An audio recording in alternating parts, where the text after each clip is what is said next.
thought, an idea produced by or occurring suddenly in the mind. Perspective, a particular way of considering something, a point of view. He has no idea what he's doing, but he's giving it his all. It's him. It's really him. Your host, Matt Logan. Hey, everybody. Welcome to another episode. And, I was thinking recently, there's a lot of things going on back to school, but most importantly, September 11th is coming up. And what could I do? What could Matt Logan Speaks do to kind of support that, and especially locally? And I started looking around and kind of frankly dropped it because I've just got a lot on my plate.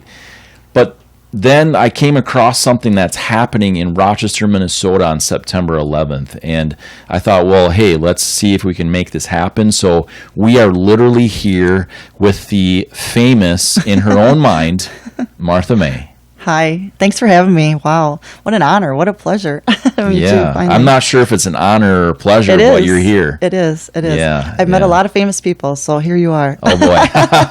I'm not famous. I'm like you. I'm famous in my own mind, right? That's okay. Yeah. That's okay. Absolutely. And so I came across an event that you're doing. You call it Patriots Day. Correct. It's in Rochester. It's on September 11th. You're doing like flags and it sounds like a band, and it sounds like just a fantastic time. I'm actually not going to be even in the area. I can't attend. I'm flying in that night back to the area. But sure. So I can't make it, but here we are. Let's talk about it. So September 11th is National Patriot Day. Well, let's actually pause that for a second. Okay. September 11th is what? That's a hard day in our country. Is the day our country changed. Completely. 343 firefighters perished. 8:46 in the morning, the first plane hit the first World Trade Center tower. It changed our world. For all of us that are old enough to remember what we were doing that day, it changed our country, and it changed our world, and it changed the way of life that we typically knew it as. And I want to make sure that's not forgotten. It's important to pay respect to all those that are perished, and it's also important to pay respect to our current law enforcement, fire, rescue, and military too. It's pretty incredible for me to see. I work with a lot of law enforcement. And it's pretty incredible for me to see really the sadness of what's happening right now. Unfortunately, what we see every day is what the media wants us to see. Correct. And there are simply things in the world and people that make the wrong decisions. And that's not an excuse, but it is a reality. And whether you're a person that works at a gas station, or whether you're a person that is a doctor, or whether you're a person that fixes cars, people just really do things they shouldn't do. Yeah. And fortunately, that includes law enforcement. That shouldn't happen. That's not an excuse. I'm not condoning what happens. However, we also need to understand that we must look at and balance the truth. Correct. And we can't take a clip of this podcast and know what happened. Correct. This is a conversation that's going to be who knows how long, 5-6 hours? No. I'll probably have to pee before that. But the reality is what we see right now are clips, and what we see is the bad. What we see is what the media wants us to see. And I want to say and go on record that I have worked with hundreds of law enforcement agents, and dozens of different agencies in the 8 years that I've done the work that I do. And let me tell you, they have a big heart, and they love people, they love their communities, and they make the right decisions.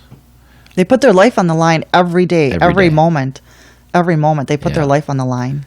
So I just want to look in the camera and thank them right now, and just really say, guys, gals, we've worked together on a lot of things. I look forward to doing that more in the future, and thank you for what you do. But Patriots Day is to honor our country.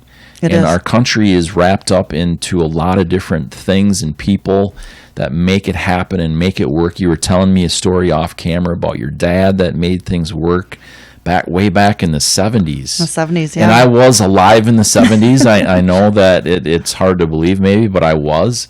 And it's incredible to see the change in my lifetime, but it's so important. Let's talk about patriots first. Okay. What does that mean to you? A patriot is a person who is there for their country. They stand for the flag and kneel for the cross. When you actually look up the term patriot, it's someone who is an American and is, like myself, I consider myself a loud and proud patriot. I'm not afraid to show my colors, and that's red, white, and blue. And we consider that one color, or that we bleed red, white, and blue as one color. A patriot is also a person who is willing to stand up for their country and defend what is right or wrong, and also stand for united we stand, divided we fall, and that aspect of it too. President Bush declared September 11th Patriot Day. I'm gonna ask you a question on that. What does that mean? Because it's not a national holiday. It is. It is a national holiday. I couldn't find that. Yeah, when you Google, it's a national holiday. Interesting. The flag is ordered to be at half-mast. Different states have it, but not as a federal. Nope, it's a federal holiday. The banks are not closed, but it's a national. It's a national day. National day, yeah. It's not a holiday because they didn't want it as a holiday. President Bush was going to. So it's just a national recognition day. Yes, yes. Okay. And I remember because President Bush was considering calling it Day and Remember, National Day of Prayer, and then they came up with the term Patriot Day to cover all the branches that were perished that day and all the people that perished that day. And it's very fitting, I think. Patriots Day is in May, and Patriot Day is, September 11th. So there's a difference, too, with all that. I see, sure. Yeah. But, yeah, President Bush declared it Patriot Day, and I hope my grandkids and my great-grandkids will always honor and... You have grandkids? I do. I love it. I do. I have 7. The reason that you're here is, and there I said I kicked you. Sorry. It's okay. I told you I might kick you because I move around a little bit. The reason I wanted you to specifically be here is because you have 2 Marines. My only 2 sons are Marines, yes. Yeah, and then a daughter-in-law. Who is? A daughter. My daughter. Oh, daughter. I'm sorry. Yeah, my daughter is married to a deputy. So I'm the proud mom of 2 Marines. 2 Marines. Yeah. As they say, watch out for me. I raised 2 Marines. And then my son-in-law is a deputy. So, and also my nephew is still in the Marines. So, yeah, I'm very proud of being a Marine mom. So what better, you have firsthand experience, with deployments and things like that. I also went through 4 deployments, hence the gray hairs. And it's different, when you talk about Iraq and Afghanistan and 2006 and 2007, how crazy our world was and how me as a Marine mom couldn't talk or couldn't watch the news. I didn't know where my son was. Just out of fear? Well, fear and safety. Okay. Also, you didn't have a Proud Marine Mom bumper sticker on your car because you were afraid of the bad guys seeing you or finding you. And also, there's a thing called OPSEC where you didn't talk about any location they were, their name. You didn't share pictures. Now social media is really crazy. You wrote them a letter. That's called snail mail. A lot of people don't know what that is. They're used to Facebook Messenger and Instagram and different things like that, or Snapchat. And you actually wrote them a letter or mailed them or typed a letter, and then it would get printed off on a fax machine at their base. You didn't know when they got it. It took 30 days for them to get the mail overseas. You didn't watch the news because you didn't know where your child was, and you were afraid that they were in you knew they were in harm's way, and you didn't want to watch the news because also it was overrated. Plus you didn't know where they were, and you didn't know if the news was current, if it had just happened today for their safety and security, or if it happened 2 days ago. So you didn't watch the news for that reason. You had a core group of friends, Marine moms that you prayed with. You were concerned with your child every time you got a letter or phone call. I just have to tell you quick, every time I got a phone call from my son while he was deployed, first thing I did was I said, I love you. Because you didn't want to be on the phone, and it did happen, and all of a sudden they lose reception or service, or so you felt bad if you didn't let them know that. Yeah. So right away, I slept with my phone, and I still kind of do out of habit, just because you waited for a phone call. The time zones were different, and you never knew when they'd get a chance to call you either. So when you'd see an unknown name, unknown number come up, you were excited to answer the phone and say hello, and hoping, something would click in. There was a time when my son called me from a satellite phone, and that means a satellite phone works anywhere in the world. Sure. And he called me and he said, "Hi, Mom," and your heart sinks, they're loud, proud Marines and really tough and everything. And when he says, "Hi, Mom," you just kind of knew something, was up. And anyways, the conversation wasn't long, but I heard the guy in the background go, he yelled his last name, "We got to go. We got to get out of here. This is bad." And I heard that.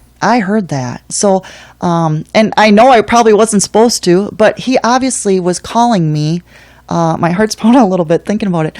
He obviously was calling me to hear Mom's voice, and to call from a satellite radio meant that they had the capabilities to call in whoever they needed to at any given moment. Sure. So that was a key to me, that he was calling Mom, but he needed to probably call his superiors as well. Pretty intense situation at that point. It was. It was. He got to help close down Fallujah in Iraq, and then Afghanistan. He's seen a little more action. A lot of dignitaries and different things like that go over there on holidays, over to the bases and different things like that. And I remember him calling on Thanksgiving night, where we've got this time zone difference. On Thanksgiving night, he called, and he said he got the challenge coin from the Secretary of Defense. He actually got to give him a ride in his Humvee up to Fallujah. So that was pretty cool, because earlier in the day, I'm watching the news, and you're watching the news wondering, oh, is that my son? Is that my kid? Is that my kid? Whose kid is that? Kind of thing, because they kind of all look alike when they're wearing uniforms. Right. And here to find out, then he actually got to give him a ride. So that was pretty cool. Over in Afghanistan, there was another incident that I never really knew about, because again, they try to protect Mom and family and different things like that, until the night of my dad's funeral visitation. My son disclosed that he received a medal. They're over in Afghanistan, and he drove a fuel tanker truck, and that meant they were going to set up a helipad. And they drove at night, and these big fuel tanker trucks had to drive through the sand dunes. And he was driving the fuel tanker truck, and they had to get there at night, because then they had to set everything up, so that way the bad guys wouldn't see them setting everything up. So then come sunrise, they'd be ready to attack. Well, the fuel tanker trucks refueled, then the off spray that would land while they built this helipad. So driving a fuel tanker truck, they got stuck in the sand dunes, and 3 fuel tanker trucks. And at my dad's funeral, he told everybody how Grandpa taught him how to tie a knot out of a winch, so that he literally drove the first rig and then pulled the other 2 fuel tanker trucks out of harm's way. If those fuel tanker trucks would have been sitting there, they would have all been blown up, obviously, by the bad guys. So anyways, that was a detail that I, never knew about. He had a CNN reporter embedded with them for a whole mission for like 2 weeks. Wow. And this gentleman's name was Hunter, and my newest grandson, his firstborn, was named Hunter. So they built a great camaraderie and bond and everything. And then after they were done with their mission, he told me, he called and said, "Mom, you got to Google my name, and you'll see the news article that this gentleman put together while they were embedded with them and everything and stuff like that." Yeah. And, meanwhile, for security reasons, they can't say anything about it at the time. So that was pretty cool. You just look at pictures and go, wow, I can't believe they're going through all that. And that visual is kind of, some visuals that we've had on the news recently, too, with a lot of attacks and burning and looting and different things like that. And my oldest one's in California right now, and I sent him a picture. I remember when Minneapolis was burning down, and I sent him a video, and he said, "Mom, that looks like the streets of Iraq and Afghanistan. That's crazy. That's crazy." I spoke with some people that were actually over in Iraq, and they live near there. Yep.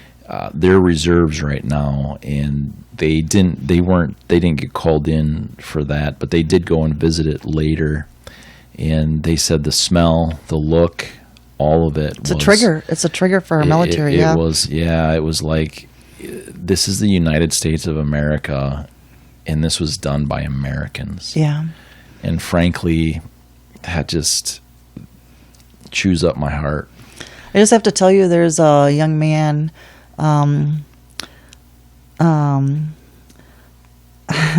He was in boot camp with my son, the oldest one. He was in Iraq and Afghanistan, and then he was also my son's wedding. And he was where some action is, and he said, I fought for our country 3 times overseas.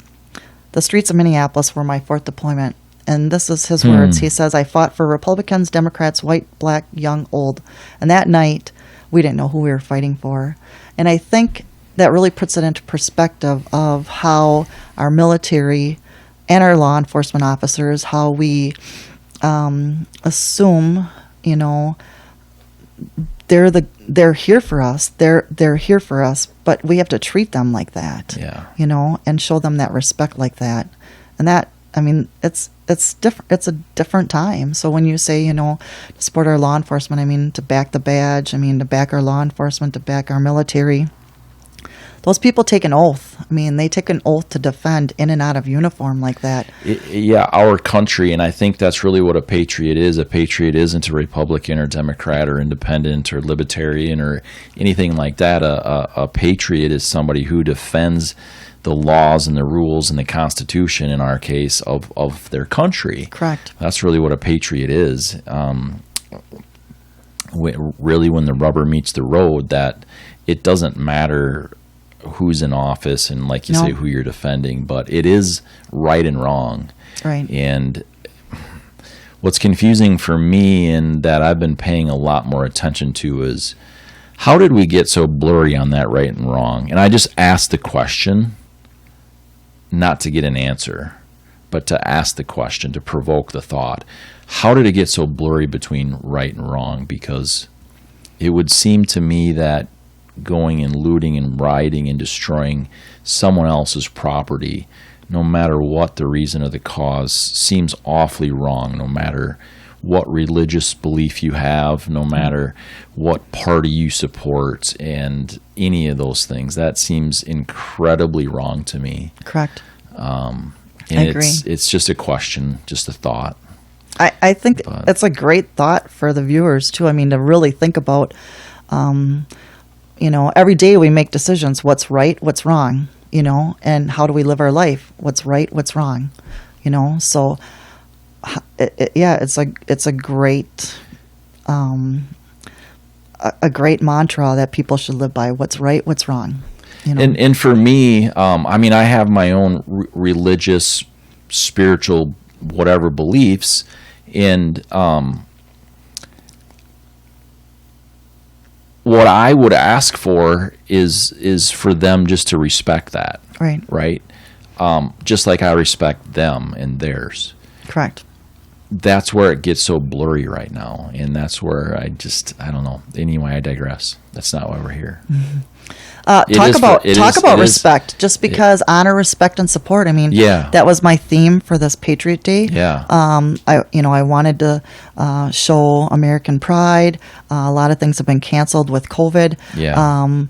And we can't let this slip by without recognizing honor, respect, and support those branches, those departments, those jobs, those people that put their life on the line like that every day. So it's very important for me. Have you been, I want to pause you a second. Sure. Have you been getting pushback on this? Not at all. No, not at all. It's just kind of come about in the last week to kind of finally pursue something. I prayed about it at night. I know we're just 2 days away from it, so. Yeah. I prayed about it at night, and here a week ago or so, and it kind of came down to kind of my slogan, where there's a will, there's a way, with Marthamae. And just, I said, I don't care if we have 200 people or 20 people or 2,000 people. It's about remembering that day. I want people to recognize that the President Bush asked in the Making It Patriot Day that people take a moment of silence and recognize, the lives that were perished, and to recognize those, and to remember the day. And I think that's the mission behind that. I've done some other Patriot Day events in the last couple of years and had a dunk tank and the fire chief and the police chief and the sheriff on the dunk tank and did it as a fundraiser, and trucks and cars and motorcycles and fire engines all out there for kids to look at and different things. And because of COVID, we weren't able to do different things this year, but we can get in our cars, we can honk our horns, we can wave our flags, we can have the fire truck and the police chief, the fire truck and the sheriff's cars and the squad cars all lead the way and have flag waving over a bridge, and we can do that. We can be, socially distant, and we can do that and be safe, right and be outside and be in the fresh air and be in God's country, and remember that day, because that's what it's about, is remembering that day. It's not remembering that day. It's remembering the people of that day. You're right. And I know that's what you meant. That's not what I mean. I just wanted to be really clear with that. But it is really remembering the people of that day, and the people of that day have essentially. They've helped the people that are in law enforcement and in fire and in EMS and all these different things today. People saw the heroism of that day. Correct. And they signed up for it. They're like, we want to help people. Correct. And that's really what it's about, is helping people. So let's talk about the event. Let's wrap this up with all that. We'll get people excited about it. They have 2 days to get there. Honk their horns, get decorate their stuff their cars, together. But you have a flyer. I do. On a fun note. Tell us about it. So Patriot Day, honor, respect, and support. We're going to do Patriot Day cruise, flag waving, and we're going to have a parking lot party. It's going to start at Zen Fusion parking lot here in Rochester. We're going to line up about 3 o'clock. We just call that line up, kind of a get cars lined up in the parking lot outside the Cinemagic movie theater, Zen Fusion. And then at 4 o'clock, we're going to hit the streets. We have the Rochester Fire Department, squad cars, EMS, Rochester, Virgil's Towing, there, that are all going to kind of lead the way for us. I have people that are going to be on the pedestrian bridges that are going to be flag wavers. Some of them have big, huge, beautiful flags. I mean, they're very, very proud of their work and everything. Miss it. Yeah. And then they're going to be on the overpass bridges, and then we're going to drive underneath that, and then we're going to take a little route and kind of come back around. I let the people know at some different nursing homes and schools kind of what's going on. So hopefully they're outside the nursing home. Care Center even said, it'll be a great day to have like a theme thing of them wear red, white, and blue and out there waving their flags. People want something to do. They want something to socialize right now too. And that's another reason why I was kind of on a mission to kind of, make sure we do something, do it safe. But to do something like that, and then we're going to come back to the parking lot, and we've got a moment of silence. We have the Bell of Honor that's going to ring, taps, and then take a moment of silence, and obviously to honor those that perished in 9/11. Yeah. We're going to put that on YouTube and on all the different places so that people can have it, but we'll have an email, correct? Yep. We'll have a phone number and stuff on there. So if you're watching or listening, just go right to the page in the details, and we'll have all that information for you, just to be able to click on it and figure it out. So I want to invite you back to talk about some of the military stuff and get your perspective on that. I think I kind of wanted to. We're here for a purpose and to honor Patriot Day on September 11th, but I think that there's some gold in there that I want to unpack. I wear my son's dog tags, when I do different military things. Sure. And it's close to my heart, even though they're Marine veterans now. My bracelet I've worn since 2007, when my first son went to boot camp, and it's still hung in there. And I was going to take it off when my oldest son got done with his deployments, and then my youngest son was in, and then when I was going to take it off when he came home, and now it reminds me to pray every day for our military. So I've still been wearing it. So I'm very passionate about obviously our military and law enforcement like that. Sure. So I'd love to. That'd be great. Let's do that. We'll have to figure that out in a few weeks here, but. Thanks for coming in. Yeah, thank you. Appreciate it. Thanks for all you're doing. And thank you. Look forward to it. We'll just hopefully get this out there and help you out. Thank you. I appreciate it. Thank you. See you next time.